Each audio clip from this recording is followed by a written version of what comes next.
Welcome to another episode of Energy Bites. I'm Bobby Nealon. Got Bad Dad John Calfan here with us. How's it going? And super excited to have John Brewton on with us from DataSqured, the founder and CEO, correct? Yes, sir. Awesome. Yeah, really excited. A lot of kind of AI companies out there, but y'all are one that I've heard from a handful of people, like people are pretty excited about. Yeah, we're trying. We're trying.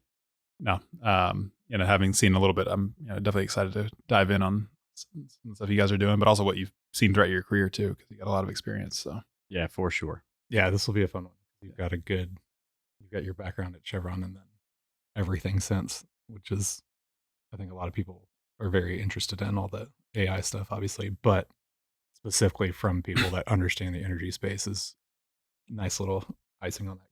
Yeah, it's not that person swooping in from Silicon Valley who's Right. going to solve all our problems. Yeah, exactly. Yeah, no, that is a problem. At least with our industry. I worked for a fair bit at Chevron, like you said. Kind of worked everything from the upstream side of the business all the way through midstream. But a part of my job, whenever I was there, was looking at new technologies and scouting new ventures. And one of the critical sort of imperatives we would work with when we were looking at new people was whether or not they had any experience in the industry. Like, it really is sort of a teaching effort to get people to understand what we're doing. And if you don't bring a background really at all from the industry perspective, it's really difficult to get in and be successful.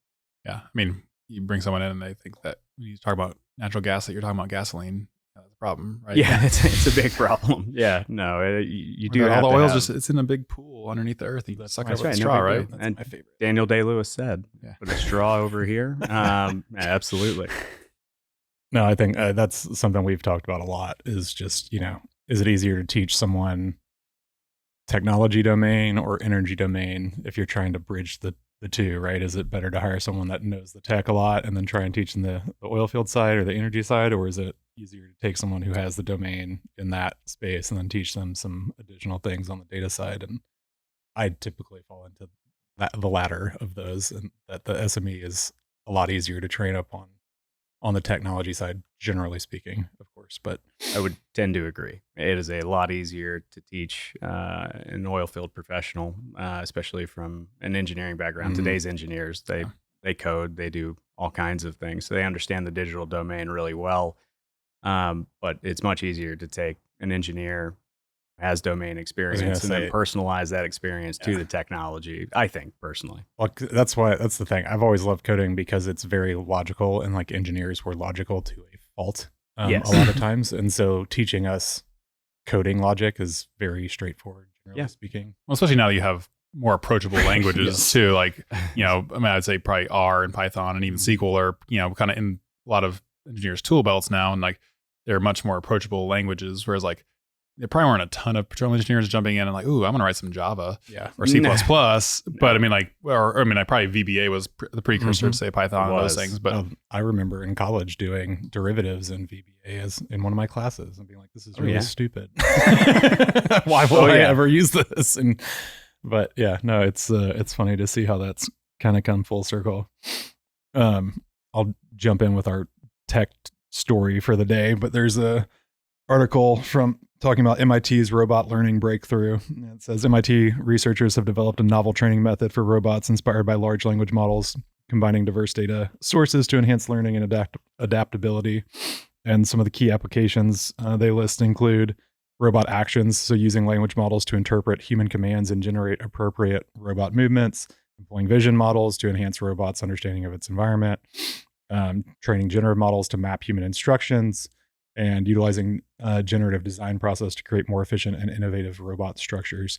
And so like, this is really cool because this to me is where everything ultimately ends up, right? Where it's like, I was thinking about it, and language models to me are effectively just the most efficient way that we have today for a human to communicate with a computer and for both sides to actually, generally speaking, understand what's going on, right? Before you'd have to learn the code, and the code was the language of the computer, Python, whatever. But now you don't even have, we're getting to that point where you don't have to, and you don't have to go train a vision model, that understands this. You can just pull them off the case or off the shelf almost and start using these things. And so I think it's pretty awesome to see that, we're using multiple new technologies to enhance all of them. Yeah. Kind of 1 + 1 = 3 almost in a way. Yeah. But I think also, points even to what we've talked about, like that these probably more niche models or smaller models are going to be what really, moves things forward as well. Because you can't put, OpenAI's full model on a microprocessor, right, on a robot. This is actually something we're working on with Dell right now to essentially define deployability for on-prem, just sort of infrastructure in general, and what's the maximum sort of model you can deploy within that infrastructure and how effective it can be. And so we're doing a little bit of work to define that for the federal government at the moment, which is pretty interesting. But I agree with you completely.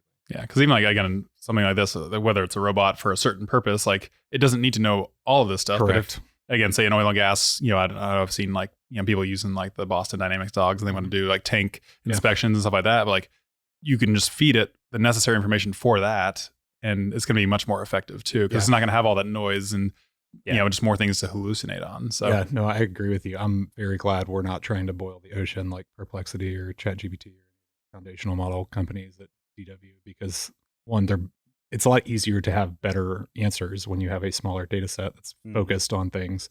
But two, it's also time consuming. Yeah. That's a really good lead in for us, because we, as a company, figured out a way to completely navigate around that. We don't care if you have a 27 trillion point trained model. Like it doesn't matter to us. We can actually whittle through that because of some proprietary processes that we have.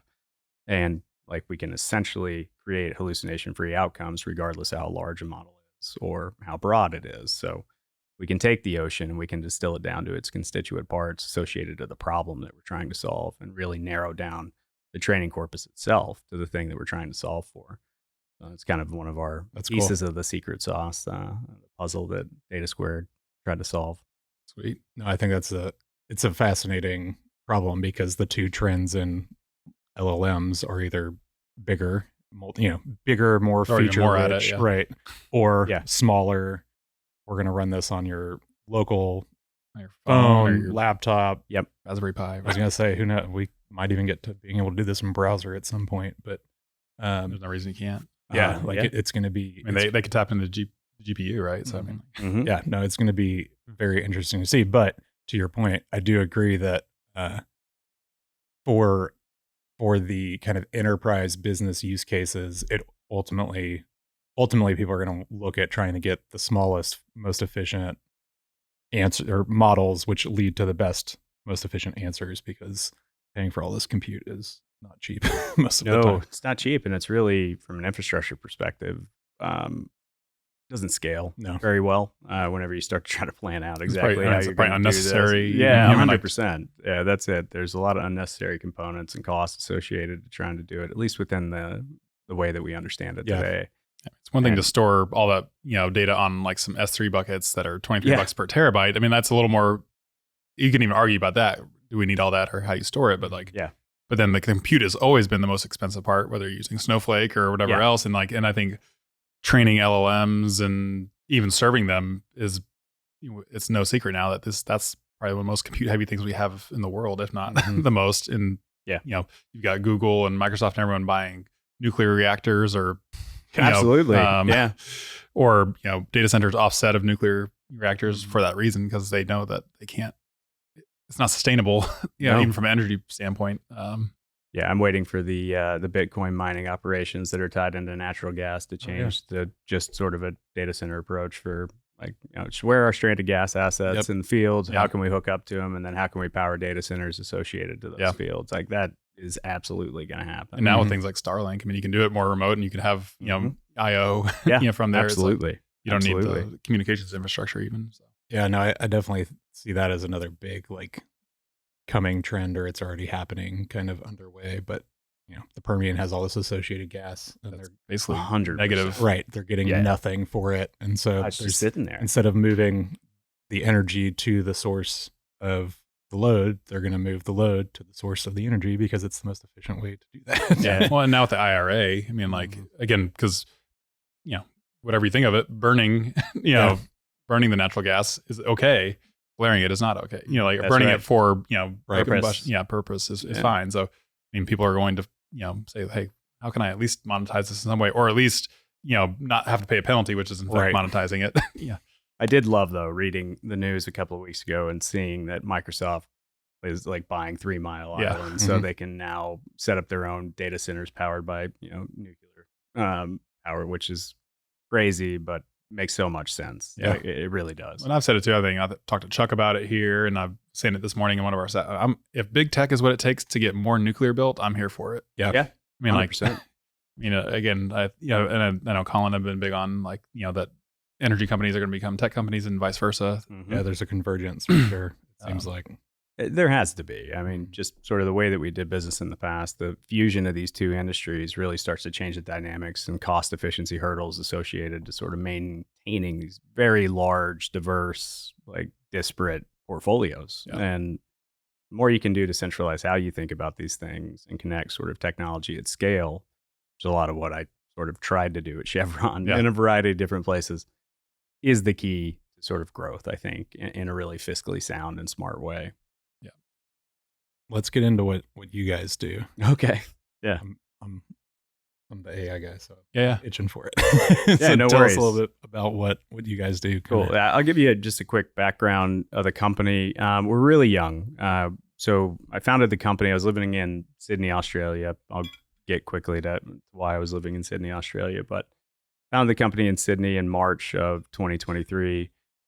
And we really didn't do anything with the company. I got with a bunch of my friends at that point, people that I trusted, and just try to figure out how we could make sense of what it was, new technology that was hitting the market, and what it meant for legacy workflows and the way that we used to do business. And we really spent probably a good 5 months kind of working together just to figure out how we wanted to approach the market. Or are we going to be a consulting firm? Sure. Are we going to be a software firm? Are we going to build products? Like, what are we going to do?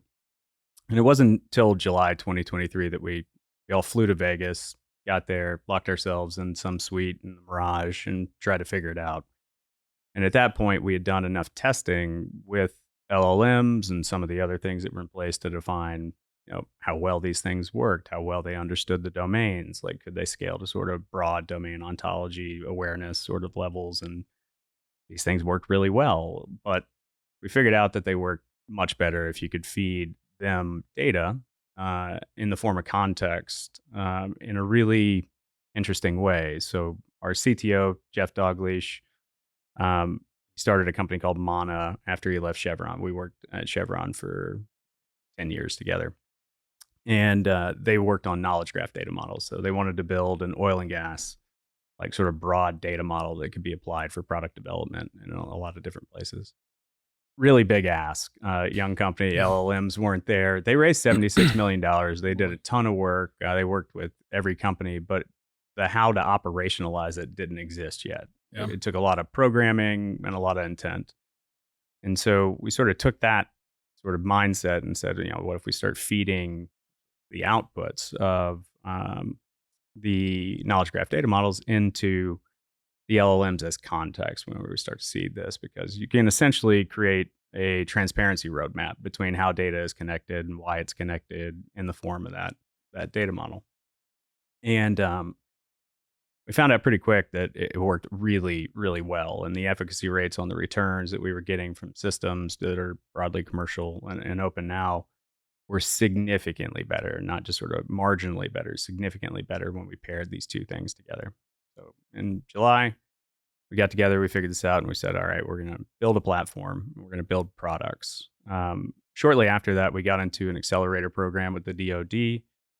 Then we had to figure out how to personalize this to DoD space. But it's probably a good stopping point. I'll circle back to that in a second, to just who we are as a company. So John Brewton founded the company. My background, BP, Chevron, very much upstream. And then at the tail end of my time there, midstream, went into a bunch of different college programs. I studied NYU, London School of Economics, MIT, Stanford, and Harvard. And through that, ended up making some connections with people. And I left Chevron in 2021 to move over to Sydney, Australia, and run a new company. It was a joint venture between a company called Quantium, which is the largest AI ML product development, bespoke product development shop in the Anzac region, Australia and New Zealand, and Telstra, which is the largest telecoms. And they wanted to stand up an industrial support business, really targeting sort of industrial construction, oil and gas, and different things. So I came over there to run that. And I was there for about 6 months, and I thought, this is really silly. Like, I left Chevron to go work for somebody else. Like, I'm now building a company for somebody else. Yeah. I should just start my own company. So I called Jeff Douglas, who's our CTO, who was with Chevron for 18 years. He used to run upstream IT for Chevron, and we worked on a ton of projects together. Said, hey, let's try to figure this out. And we also called my buddy Chris Rohrbach, who's our chief operating officer. Chris is a retired Navy SEAL commander. Chris actually retired in March 1st of 2023. Oh, wow. And he was our third sort of employee. I guess at that point, nobody was getting paid. So do you call somebody employee? Or whatever you're gonna call it. He's a founder. Yeah. But Chris ran SEAL Team 2, 6, 10. And then a couple of my buddies from Harvard, Eric Costantini, he's a Marine Corps vet. He's our chief business officer. Amanda Fetch, who works on all of our marketing stuff. She's got a deep background in analytics. And another buddy of ours named RJ Deaton, who is an ex-Army intelligence officer, NSA officer, and then he worked in sort of product delivery and consulting into the federal government. Like, we started to build out a company and do some very interesting things together. And I think at that point, I'll circle back to the military side of this thing. So we get into this DoD accelerator. We have to figure out what to do.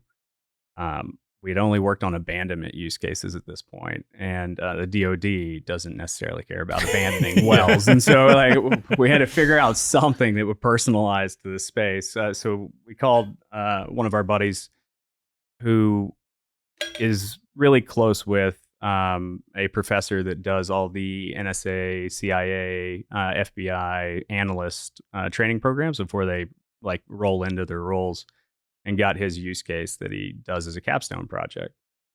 And this use case is really interesting because it's really differentiated data. It's not one mode of data, it's large volumes of data. So you have like signals intelligence, human intelligence reporting, financial intelligence, and then sort of on the ground, just like intelligence reports. And this is both structured, semi-structured, unstructured, and transactional information. So the reason this story is really funny is because we built this platform, sort of version 1 of it. We tested it on an abandonment use case. It worked fantastic. But that's the only thing we had tested it on. And so we get this new cache of data, like 380 gigs of like reports and data and stuff that, you know, it's all synthetic data, but data we don't understand very well. We actually ingest this stuff, and we go back to the professor the next day and say, all right, so we ingested the information. We don't know if it's correct. We need you to like QA QC this. Like, can you take a run through it, ask some questions, just see if it gives you some good results, and let us know what's wrong. Calls us back 8 hours later, and he's like, this like can't be right. And we were like, well, we did it 14 hours ago. We know it's not right. Yeah. Like, you know, it's not right. So let's start with that. And he goes, no. Like, I have asked every single question I can think to ask, and it's coming up with a perfect answer. And like within a day, this shouldn't be possible. But he said the other thing that's really interesting is I wrote all of the synthetic data. Like, I wrote it all by like hand and produced it in like spreadsheets, and it's all fake, but it defined 20% more connective tissue in the data model than I knew existed, and I wrote it. And he goes like, this is like really, really interesting. So at that point, we thought to ourselves like, oh, well, like we might be onto something. Who knows? We're not sure. So let's test it out on other stuff. And so we started hitting all of our friends up saying, do you have any data that we can take and that you're familiar with that you could sort of pilot test for us? So we did a housing market case in Victoria, British Columbia, because our CTO lives in Victoria, British Columbia, and he's friends with some folks. It's all public data. But just checking to see like how the real estate market had transformed over that time. And we ended up defining like fraud and sort of collusion between a bunch of companies to like buy up large swaths of the property market. That never happens in real estate. Yeah, exactly. The funny part is you start to do these things and you don't really know. It's the people that understand it the best that can really validate what you're getting into.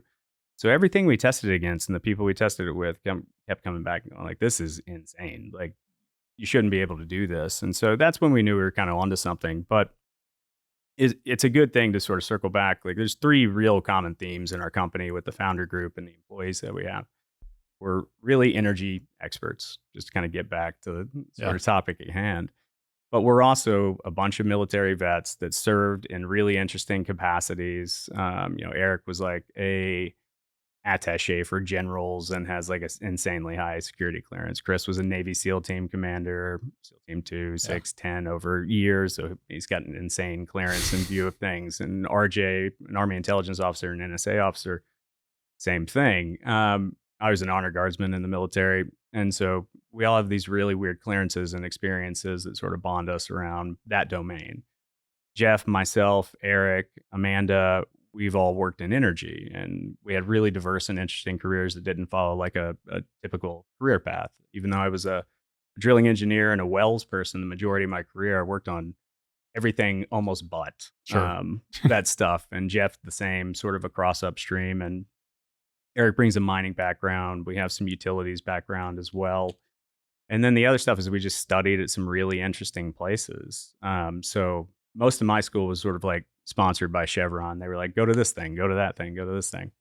But we have sort of ties, whether it's through NYU, London School of Economics, MIT, or Harvard, that sort of really bind us. So it's an interesting, really diverse group of people that are focused on building really interesting solutions that can interface well with large language models and create some really interesting results. The thing that we hang our hat on is the high reliability stuff. Like, we want to work in spaces where 95% isn't a good enough answer. Mm-hmm. Sure. Because that's the thing that we built. Yeah.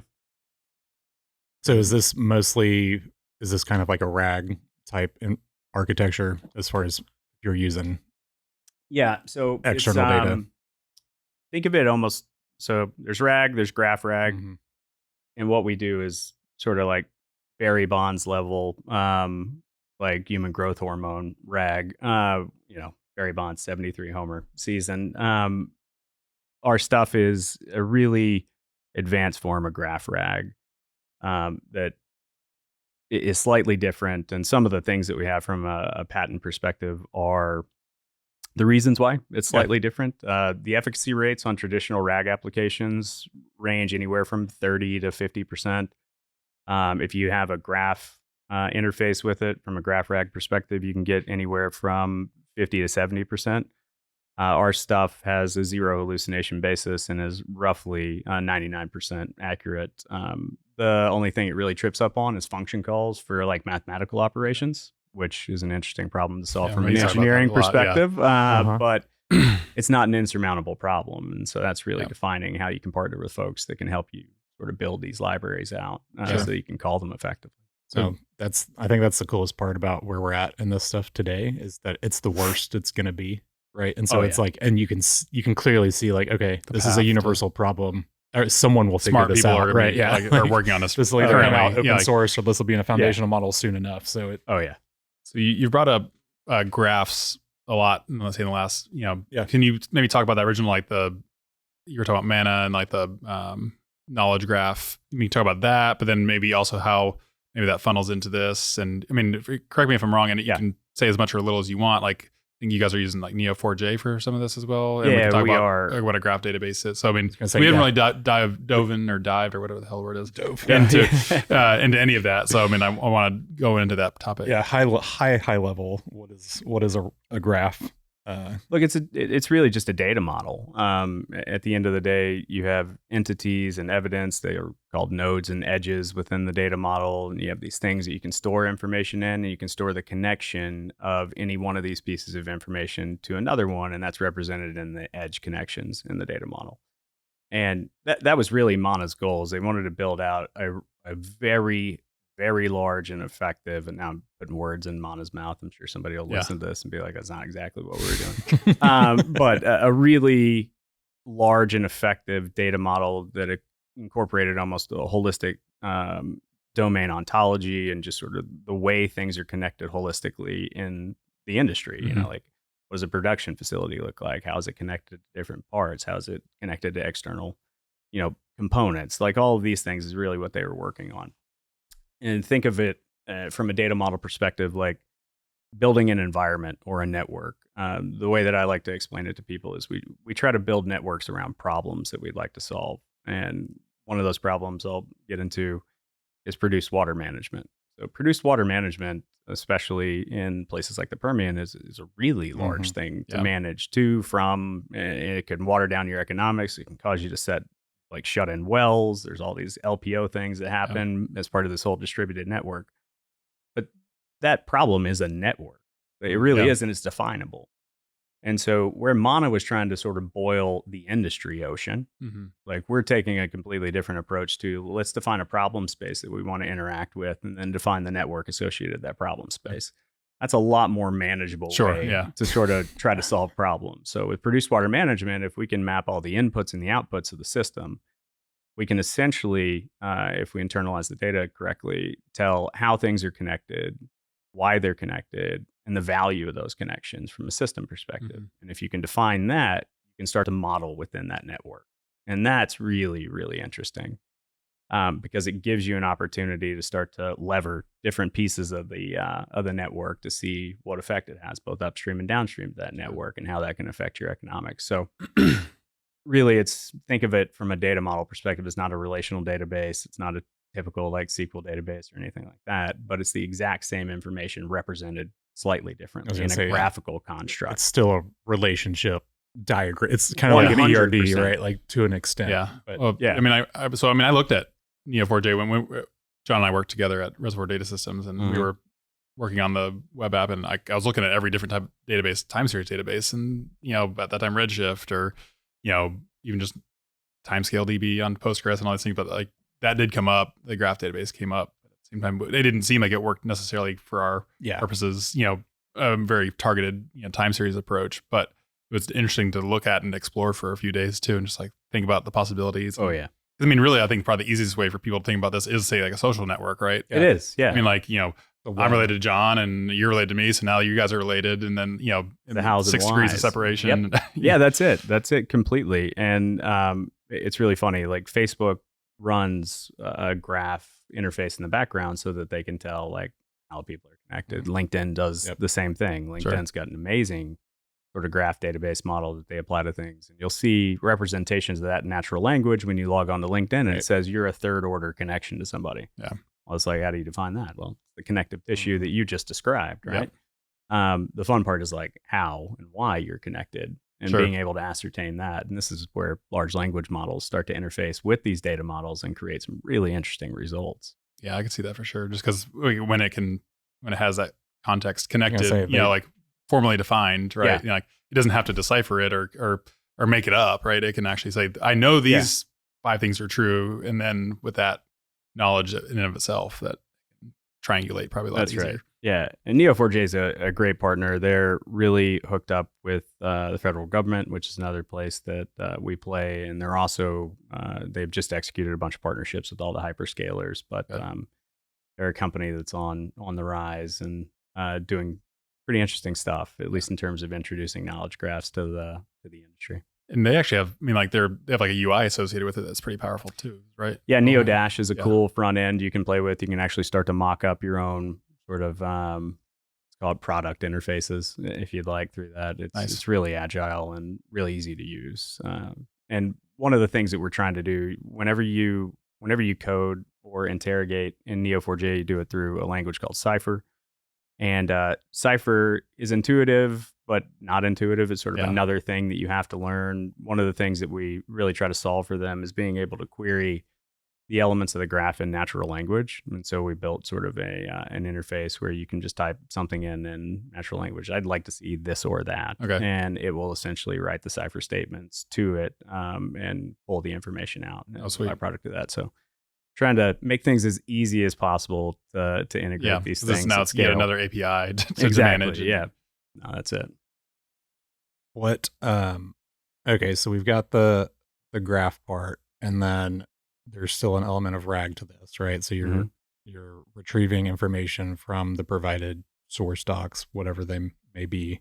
Yeah. Are y'all doing any, are y'all fine-tuning models or using foundational models? We use everything, and we don't fine-tune anything. Kind of to a point that you raised earlier, I mean, our biggest thing is we'd like to sort of hack the system and how you interface with large language models. A lot of that's done through just being able to represent a graph in language. And doing that, to your point earlier, it gives us an opportunity to define the connective tissue and the roadmap you need to crawl down if you want to answer any question. So a lot of large language models, whenever they work now, they work in a way where they're trying to derive context from the way that you write a question. They're trying to narrow and point that context to the relevant parts of their training corpus so that they can define exactly how to answer that question. There's a couple of things that sort of cause large language models to both hallucinate and generalize. And it really isn't how you ask questions. The language you use is really, really important. And if you ask a really simple question, something like, help me optimize my production. Production can mean a lot of things to a 7 billion parameter model that's trained. Exactly. And if you ask a really detailed question like I want to optimize my production on this within this industry and look at these things, it actually doesn't really help these large language models at scale start to narrow in. You get a little bit more efficacy, but you start to get broader answers. So you get some generalization on both sides of that equation. We're trying to attack the middle of it where we can ask really, really easy questions with embedded context that increases the likelihood of it being able to pinpoint from a training corpus perspective exactly the information it needs to recall associated to the thing that you've asked it within the context of the information you've provided it. And that sort of loop really starts to cut down on hallucinations at scale, and it increases token level probability. It decreases the overall entropy in the models, so just sort of the predictive uncertainty associated to answers that are provided. It starts to allow you to target the parts of the training corpus that are relevant to the thing that you're trying to ask without having to, ask a question in 7 paragraphs. Yeah. You can ask a very simple question and get a very, very good answer. So I just realized this, but we've talked about RAG before on the program. I don't know that we've actually defined what RAG is. So you might be a good person to break that down for everybody. And For then sure. also talking about the training piece, because this is something where I think a lot of people either are uninformed or don't understand, like with RAG specifically, why it's such a nice kind of hack to the system, so to speak, is that you don't have to train to have a RAG stood up pretty quickly. Yeah. And so I think there's a lot of confusion around that. So if you can kind of just dive into that a little bit. Yeah. So retrieval augmented generation, I'll try to do this without getting too nerdy and getting too much into You're the in weeds. good company. So that's what this podcast is for. Yeah. No. People can Google it later if they want. Yeah, 100%. Or go to ChatGPT and ask it. When you train something, or when you interface with something from a retrieval augmented generation perspective, you're essentially trying to look at things like cosine similarity and understanding from a contextual perspective, like how things are connected. And there's mathematical proxies for these things. They can use numbers as a representation of distance or similarity. There's vectorization is a thing people will talk about. And that creates a super simplified version of what a graph does sort of in a visual construct, right? So it gives you a proxy for similarity of different things, and it helps you define context associated to the questions that you're asking through some of these methods. Vectorization is really good, and it can get you pretty far. The efficacy rates on just sort of general vectorized models, whenever you look at returns from a commercial perspective, they do really well depending on question types, but they simple questions, like simple question, simple facts that are unlikely to change over time, like your birthday or, the author of a book, and simple with conditions, like stock prices on a certain date, or directors, like what are their recent movies and what genres they're in. If you start to get into the space of like multi-hop questions where you're really looking at chaining multiple pieces of information together, this is where RAG falls off a table. This is where it starts to fail, because whenever you start to chain things, you're looking at disparate or bifurcated pieces of information and trying to make logical assessments about how closely they are tied to the thing that you're trying to solve for. Sure. And that doesn't scale across documents, even if you start to like chunk or embed different things. So if you're breaking documents down and you're chunking them and you're using traditional RAG methods, you can vectorize sections of that, and then you can start to raise your efficacy rates on interrogation. But if you're using 3 documents at a time, like that's not going to work. We're not going to be able to hop from this thing to that thing, because it's just really difficult for that whole thing to take place in a really efficient way and an effective way. This is where like GraphRAG starts to change the efficacy curves on what you can get out of these systems, because GraphRAG represents this in a multi sort of dimensional way. You can look at how things are connected across documents, across data types, and cross environments. And you could define the actual strength of those connections very tangibly between them. And so a lot of people talk today about hybrid RAG, and you'll see in the tons of, hey, we're doing hybrid RAG stuff. And that's great, because that's sort of an additional layer of fidelity you can build into the way that you interrogate information. And that's combining sort of a graphical structure and vectorization from a structured data perspective to sort of build a bridge between these two methods. And that can get you somewhere between 70 and 80% correct. So depending on the problem you're trying to solve, it can be completely good enough. Like if you're trying to define like some calendar invite system that sends something to everybody on their birthdays across departments or whatever. Oh, great. Yeah. Like low stakes there. We're trying to build a bridge. Maybe we want to look at something that's a little bit more effective and a little bit more sound from an integrity perspective. But that's really it. It's like, depending on the question you're trying to ask and the thing you're trying to solve for, should define exactly what sort of method you approach sort of data interrogation through and with. And traditional RAG is great. Like it's great if we're doing very say we wanted to question a novel.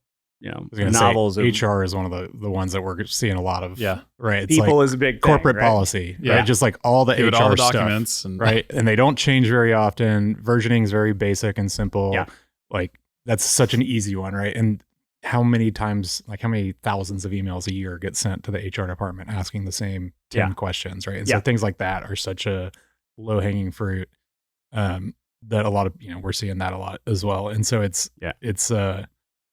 I think it's interesting because, once you see those use cases, right, where it's like, it's not a minimal amount of documents, but it's not just hundreds of thousands and gigs of stuff. So it's a decent size and it's very kind of targeted and focused on one thing. You get a very good, kind of solution. And then you're like, okay, well, now I want to start chaining these things together. And now we start getting into agents and all this other fun stuff. Yeah. But I like the whole RAG thing. I think people also don't understand that, you submit your prompt, the prompt gets vectorized, then it gets looked at against the index, basically the cosine similarity in most cases of what else is out there. And then it says, okay, these 5 chunks or these 10 chunks, whatever your K is, these are the ones that are most related to it. Then it takes those and gives them to the whatever language model you're using. And then the language model is what does all the summarization and the generation piece to give you the answer based off your system prompts and stuff. But nowhere in that point is there any training other than your system prompt and some of the tools you can do there. And so it's a really great POC solution for a lot of people. If you've got an idea for like, hey, could we make an HR bot really easily? Probably. Yeah, we've worked with a couple of companies doing POCs on essentially internalizing their maintenance processes, and all of the maintenance, not the maintenance records themselves. That's sort of another thing to add into, but their manuals for how they operate things. Like that's a perfectly acceptable thing for sort of single document, but large document interrogation. Like if you're asking simple with conditions, set questions, something about comparison within a document, you can start to get really targeted answers because there's not a lot of differentiation from the information. If you try to do aggregation across different methods, that's where things start to lose some effectiveness. And the areas that you would look, aggregation would be a question like, how many MCPs did I work on as a person? So if you're trying to, like you talked about HR, a lot of the other stuff that we're hearing different people look at, and some of the conversations that we're having people are, what if I want to build the ideal team for the execution of a project? How can I internalize all my personnel records to define who the best people are for any given problem at any time? And it's like, well, I mean, you could do that, but if you want to do real aggregated interrogation sort of across these things, like traditional RAG will only get you so far. You need to apply a different sort of data method. And, we think personally as a company that the graphs are going to be the thing that changes the efficacy rates on AI implementation over the next decade. But who knows what happens, right? Sure. The ground is moving under our feet as we speak. We got quantum computing being worked on in parallel, and if that comes through, and then those get mashed, who the hell knows what it looks like? It's probably scary. I don't want to get too much into the national defense stuff, but like these are things that people are talking about for sure. And scary is within the context, all in the eye of the beholder, but it's scary in the wrong hands. Any of this in the wrong 100%, 100%. Yeah, the scale is it. With the deep fakes and stuff now. I mean, I'd say one last thing, just sort of on the vectorization RAG sort of stuff. Like one of the real bad areas that these things don't perform well in with sort of a traditional RAG approach is false premise. It's a great question. Is like, what is the name of Taylor Swift's rap album? We all know that she does not have one of those things, even if we're not a fan. Like we know who Taylor Swift is, we know what genre of music she sings, and an LLM, when you interface with sort of a traditional RAG approach, like really starts to fail in that. It'll start to make things up and be like, well, here are other rap albums, and if she had one, what would it be called, and what does it look like from the history of her music? And it starts to try to answer things that aren't there. And in general, people would define that as sort of hallucination. But GraphRAG gives you an opportunity to really whittle through that and run through and be like, that does not even exist. It does not even exist.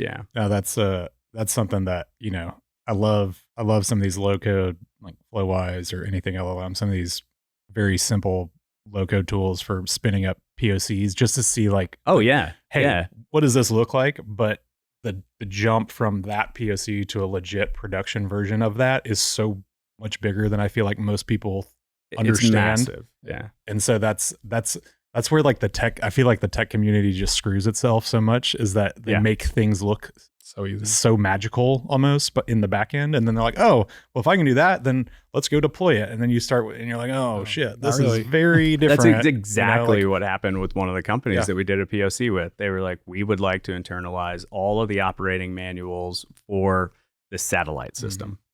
And it's like, cool, no problem. So we showed them a RAG approach, and then we showed them a GraphRAG approach. And the GraphRAG approach was really like representing this data universe around this satellite system. And it's like, here are all your maintenance logs. Here are all your manuals for how you deploy this. Here are your troubleshooting manuals for how you problem solve.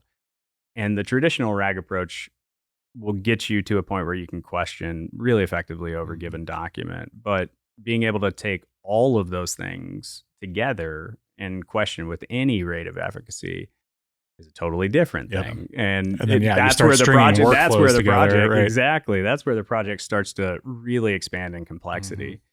And it really does sort of change the way that you have to think about how you look at POCs versus production scale implementations, because there's a whole other universe of work required to, get from here to there. Yeah. Depending on, and then what you're promising to the end user. Yeah, exactly. Well, that's the other thing too, right? Like with a RAG generally, or GraphRAG, it doesn't matter. You have a lot more control over the system prompt, the temperature, your top K, like all the variables, right? And so like even as simple as something as going into the ChatGPT, interface and their playground and doing a RAG where you change the temperature, like changing the temperature can significantly adjust the output. But there was a paper a while ago called ChatGPT is bullshit. And I love this paper. It's such a great paper. Right? The whole premise very briefly is, bullshitters aren't interested in grounded facts. They're just interested in an answer. And the whole paper goes on to explain that that's what most of these foundational models are trained to do, is give an answer. They don't have an idea whether that answer is true or not. And so that's the interesting thing with the RAG side of things, or once you start customizing these things, is you do have the ability to put a lot more barriers and guardrails. You can turn the temperature all the way down. You can do all these things to make it not hallucinate as much or give better answers. Ours says if it doesn't return any kind of similarity within a certain percentage, I don't know. Yeah. And so it's like the amount of feedback that we've gotten on our end where it's like, I love that it says I don't know, is kind of shocking to me, because you almost think like, why aren't the foundational guys doing something like that, when it's like, because it's just pissing people off if they're going to give a bad answer. Like, it's a bad user experience if you give me a bad answer. You just tell me you don't know. Because as soon as they get a bad answer that they know is the wrong answer, again, you're doing it for domain experts. Like, they're going, well, this is bullshit. If I can't trust it to answer this question, like, I'm just going to kick it at the curb, rather than like, okay, it doesn't know that one, but let me see what the next thing is. Like, correct. Yeah. So I want to make sure we hit on some of the use cases you talked about. But then I also want to make sure we cover like how do you guys deploy it? I mean, is it something that can be deployed on a company's own infrastructure, whether it's on-prem or their own public cloud, or you guys host for people?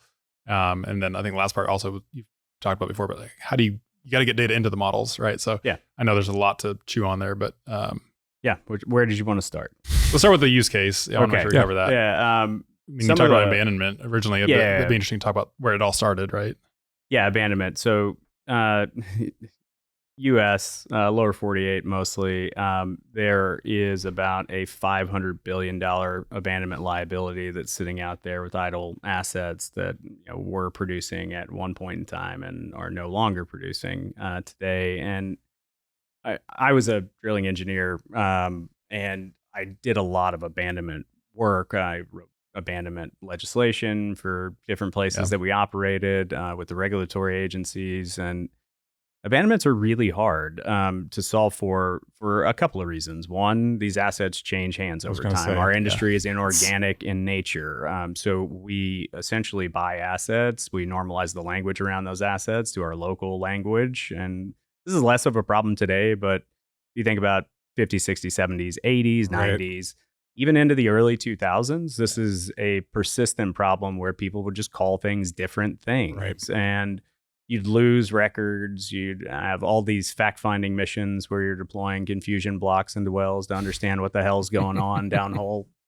There's all these things that you have to solve for. So abandonment is a really hard thing to solve for. So that was the first problem we wanted to tackle, because we wanted to see how they could handle complexity over sort of or within temporal elements, right? So if we're looking at it over time, like how can it reconcile history? And abandonment is a great place to start, because you can get all this really differentiated history. The thing that led us to where we are was we had to, at that point, figure out a way to internalize structured data, semi-structured data, handwritten notes, like, images of things. So we needed to create something that was multimodal in nature, and we needed to interface with something that could understand all of these different things. And the only way that we could figure out how to build a bridge between these two universes was a graph data model, and that tended to work really well. So we started by looking at whether or not we could take an asset that was, 100 years old and reconcile where it was today, what was downhole, and what it meant over time. And we found that the system was really, really good at doing that. It could figure this stuff out. Takes subject matter expertise. I'd say as a caveat for everything. You need data and you need subject matter expertise. If you have both of those things, you're in a really good spot because you can start to play around. But we had that, and so we were able to understand whether or not it could analyze key factors like well integrity over time, historical production rates, what that meant for environmental implications, its regulatory status, and different things like this. Sure. And it was great at that. It was really, really good. And so we started to widen the net a little bit more just to understand what we could do. And so the next thing we worked on was a lease and block acquisition advisor. And I hear a lot of people talking about this stuff today, but we were essentially working it from a portfolio strategy perspective. We were looking at what the portfolio imperatives were for a company and trying to understand where they had idle or stranded assets that were no longer in operations that had productive life, because maybe they were just filled with a whole bunch of vertical wells that nobody ever recompleted the horizontals, things like this. And where we had neighboring facilities around these pieces of land that were just sitting there idle, we'd be able to say, there are a lot of things around this that look really good. So we can infer from a subsurface perspective that there's reservoir continuity from this asset to this asset and sort of across this plane, and start to look at the history of it and define whether or not somebody had operated it within sort of a conventional approach, and whether or not there was strategic portfolio fit from a reservoir perspective and a recovery perspective over time. And so that was the next thing that we looked at. And that was fun because we got to internalize, it was around 8,000 leases, 8,000 permits. We got to look at general areas of sort of inference all across the Permian, Delaware basins. And we really got to try some interesting things about how we could compare different assets to one another and start to try to model from an inference perspective what was the predictive life of these new assets that we could acquire. That was the next thing that we worked on.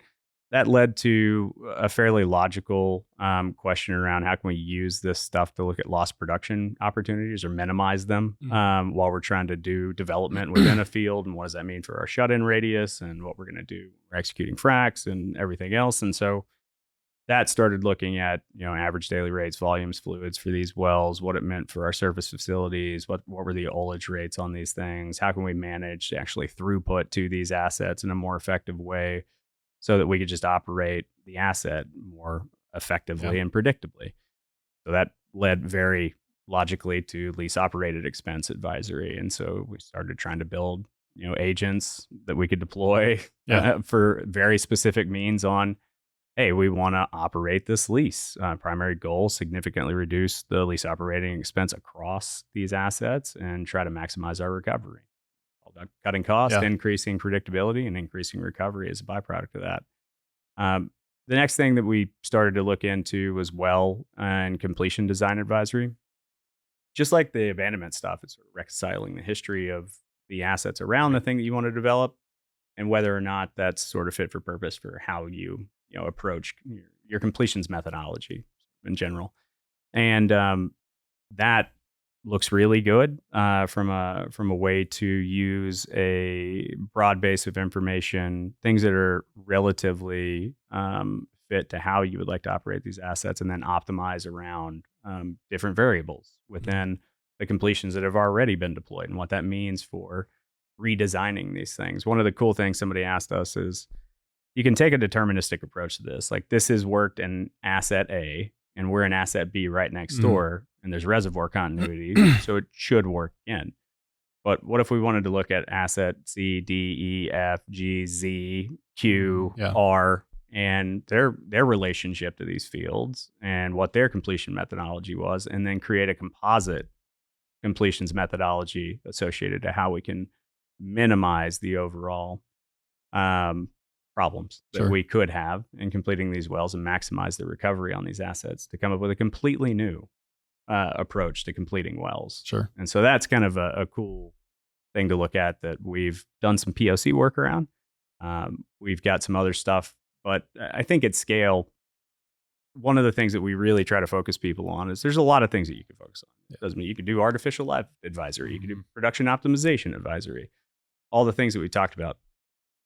You really have to have a problem space defined, but the way that our platform works best is looking at things from a strategic lens. It's like, how can I take this universe, boil it down to its constituent parts, understand how everything is connected with this universe, and then start to play with the variables in the system to optimize any sort of individual element. And I think if you start with that sort of top-down approach, you can always go low because you've already mapped everything associated to this universe. But if you start low, it's really hard to start stacking on layers of complexity. So when we work with the people that we work with, we try to point them towards things that are strategic in nature, that are definable, and that we can start to build some fidelity within. And if we can do that, then we can start to get into the lower level elements of that. Like if you wanted to figure out how to deploy a new pipeline within the water management solution space that we're working on now, well, that's a much easier question to answer if you have the entire network mapped Yeah. out, and you're approaching it from a strategic asset management perspective. That's a real sort of different way to approach things. Yeah, no doubt. Yeah, no, that's I think that's one of the trickiest parts of the language model stuff, is that people just want to throw all the data at it and be like, have it tell me everything. And it's like, well, that's not how this works. It doesn't work that way. And it really is a problem with like the perception, the English language. Mm-hmm. And there's these great videos that go around like YouTube where people are trying to teach people English, and they'll spell the word brown, and they'll spell another word that has the same 4 letters after the B, and it's like, no, we pronounce that completely different. Yeah, exactly. No, I mean, I see it. I've got a 5 and 7-year-old, right? And they're trying to learn. And like my daughter asked my son how to spell 2-vowel gone. rule, except for these cases. Except for these and these and these, and this one instance, we're going to do something. He's really good at the 3-letter words, and then she threw out gone, and he's like GON. And she's like, no, there's an E on the end. He's like, no, there's not. It doesn't. Exactly. I'm like, oh, yeah, English sucks. English is terrible. But bone is BONE. Yeah. Right. Yeah. That's the complexity that large language models, when they're trained on these 700 billion parameter models, all this knowledge is in our language. Words can be spelled the exact same way and mean different things. Yeah. Words could be used and appropriated by different industries in different contexts. 100%. And it's really hard to sort through how to interrogate those models more effectively because of that problem. And it's not a problem that people are really cognizant of until you start playing with these things, and you're like, shit. Until you get all the industry jargon going in there. And exactly. It's like, poo does not stand what you think it stands for. That's in right. the oil field. Yeah. Okay, so let's say that I work at Operator Z, and we wanted to do an engagement with DataSqured. All right, where does this get hosted? And then how do I get I got all this data. How do I get it in there? So it just depends. Because we're working with the federal government, one of the imperatives that we had to build our system around was air gap deployment.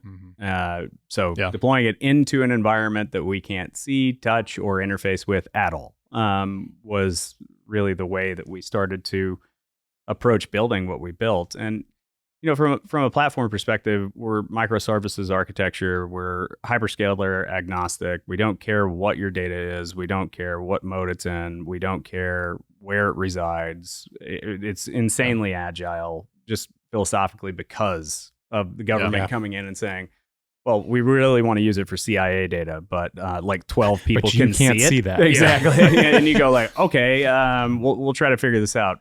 So our system architecture is really agile. It can be run in a serverless capacity. We can deploy it behind your firewalls into your on-prem facilities. We can deploy it into your own cloud. It doesn't matter. Yeah. In terms of how we get data, really where we host it is defining how we get it. If we're going to do a big cloud transfer, we can interface however you want, really at the end of the day. So it's hyperscalable to however you want to approach things. We had to build two interfaces that were really critical for us. Were AWS and Azure. Azure because of the oil and gas interface. Most people, I believe this is still true, are on Azure infrastructure from an oil and gas perspective. And then in the government space, most people are on AWS. And so then we're like, all right, well, then we need to incorporate GCP, and we need to make sure that we can interface with Databricks and Snowflake and all of these other things. And so it really did. I said we were young. We're getting to the point, we're essentially a little over a year old. And I think July 2023, a little over a year old. In that time, we've spent the majority of our efforts trying to create this hyper scalable, hyper agile platform that we can apply to any problem. It's industry-less, it doesn't matter. You can apply it to any problem space. The real question is whether or not we have represented data or we have subject matter expertise. And we need both of those things for it to work. So if I'm interfacing with company Z, the first question is, what problem are you trying to solve? Okay, do we have an understanding of that problem? If it's an oil and gas problem, we have an understanding of it. And so for that, to that end, is that a requirement of someone on your team to have expertise, or just the business that you're working with? Yeah, luckily, from an oil and gas perspective, we have it. We have that. Our backgrounds are really, really diverse, and our networks are insanely diverse as well as a byproduct of the work that we did. So we can bring people in that have subject matter expertise on any oil and gas problem you can think of. Like, it doesn't matter. When we start to look at the other industries that are sort of high reliability in nature, like finance, healthcare, people, like if you're going to get into the people space, that's not our expertise. We know that our platform would deploy exceptionally well into those environments and create very, very good products, but that's not our expertise. The other expertise we have is the DoD space, especially sort of in the secret cleared environment space. Sure. We have some domain understanding and knowledge that we can apply. That helps us be pretty quick. It really informs our strategy. Our vertical market approach strategy is really geared towards those two industries. We want to grow into these other spaces, and we will. But right now, we're really focused on oil and gas where you guys have your defense. Yeah, makes sense. That was an hour. I know it blows by every time. Every time. Yeah, every time, man. So normally at the end we'll do speed round. I'm going to tailor it a little bit for for the AI stuff. What's your favorite foundational model, open source or closed? Claude, Sonnet, Haiku's great. We've kind of used them all. We've done a lot of efficacy testing. And it changes by the week almost. I would say for the industries that we're working in, the sort of pedantic nature of the outcomes that we can generate from the Claude models or the Anthropic models really in general are significantly better at start. You can obviously tune these things up, at least in terms of the fidelity of the answers that you want. You know, you can give prompt instructions associated to how to answer questions and different things. But the basis at which they start with is exceptional. Like not knocking any of the other ones, depends what you want to do from a context window perspective. If you need a huge one, use a Gemini model because they have the largest context windows that you can interface with. OpenAI is good. Their models are good, but we tend to see that the Claude models are, I think, sort of on the leading edge of effectiveness for the things that we want to apply them to. Yeah. What's your favorite book or podcast around AI? Great question. So I did this program at Harvard. Our professor that led the program runs this institute called the D3 Institute. His name's Kareem Lakhani.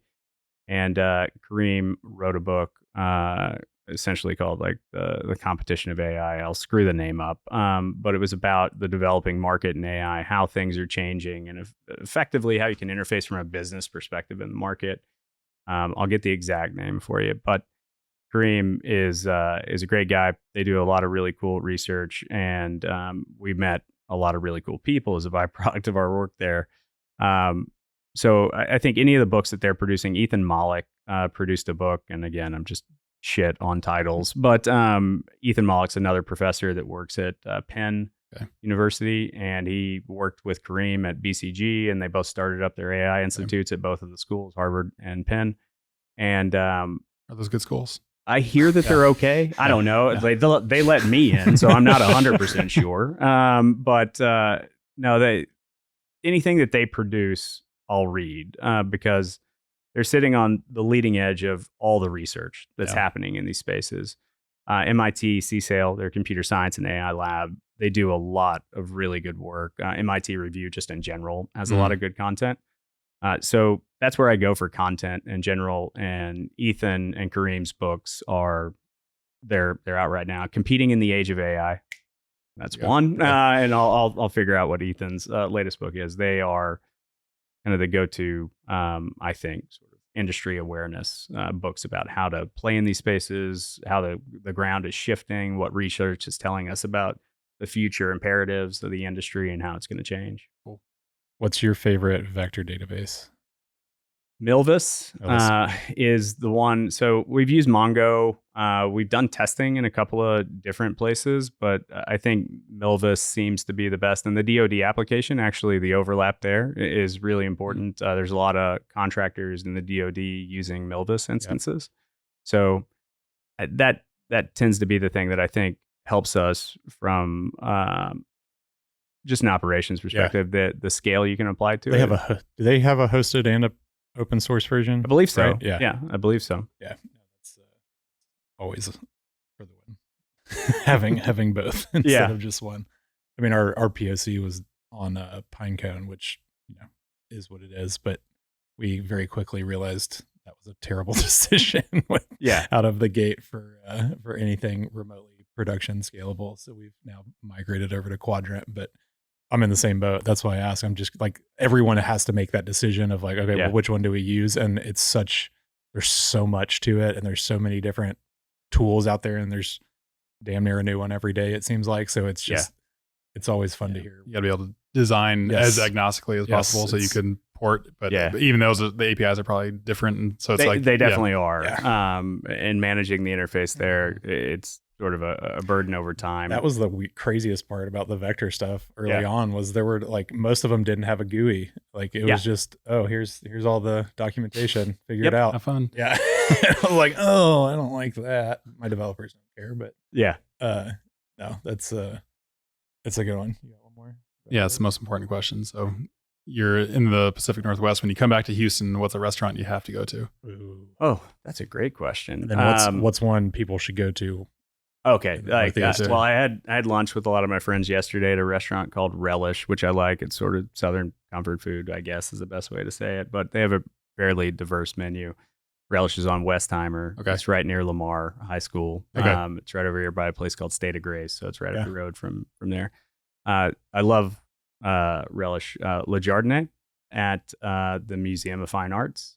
Okay. If you have not been, is a fantastic restaurant. Okay. It's Michelin level food at the art museum. That's and awesome. you can sit out and have just a fantastic meal. I always try to go to Le Jardin whenever I go, but most of just full transparency, most of my stuff is like find a Mexican food restaurant that is good and go to that immediately, and then go to sports games. So I'm going to go to the Rockets game tonight. Nice. Oh, sweet. I was a season ticket holder for the Rockets and the Astros when I lived here last, and I was born and raised here in Houston. So there's a lot of different places, but I'd say definitely check out Relish.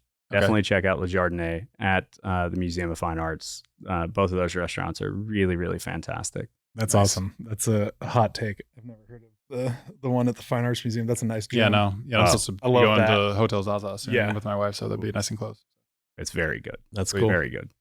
I'm gonna wrap this up. Yeah. Well, no, I mean, just thanks for joining us, and let us know you're going to be in town, and getting over to join us in studio. It's always easier, and we love doing the remote ones too, but this is this is great. Being able to sit down and chat with people. I really appreciate the invite and being able to stop by and chat with folks. Where can people find you? They can find us on LinkedIn. So it's at data2us is sort of the handle in search. Okay. That's us, DataSqured. So our website is data2.ai. And you can find me on LinkedIn at John Brewton. The rest of our team will be connected to the homepage. Perfect. We don't do much outside of that. Yeah. So those are our traditional forums of interface, website and LinkedIn. Pretty standard. I think they'll be able to find you if they want to. For sure. Aren't doing viral TikTok dances on not yet. I mean, we're trying to hire somebody. It's not critical path. I don't know. I don't know if the DoD would appreciate that as much as they certainly wouldn't. Not the TikTok part. They would not. They would not like that. Although I will say, the Dunkin' Donuts Gen Z marketing teams been crushing it lately. I think that's the pro tip is to just go hire someone straight out of college and let them run it like their personal account. But hard recommendation, Dunkin' Donuts. You said it is to watch the Saturday Night Live skit about Dunkin' Donuts. I think it was like a year and a half ago. It's a perfect representation of going to a Dunkin' Donuts in Boston at any point in time. So I need to check it out because I got family in Boston, and I've been severely disappointed by the Dunkies down here. Oh no, they're not. They're not as good. Like the quality and and the customer service. It's just not even close. For sure. All right. Well, awesome. Appreciate it, John. Everybody, if you like the episode, make sure you give us a like, throw a question down in the comment for us, and make sure you guys follow and subscribe. We appreciate it. We'll see y'all next time.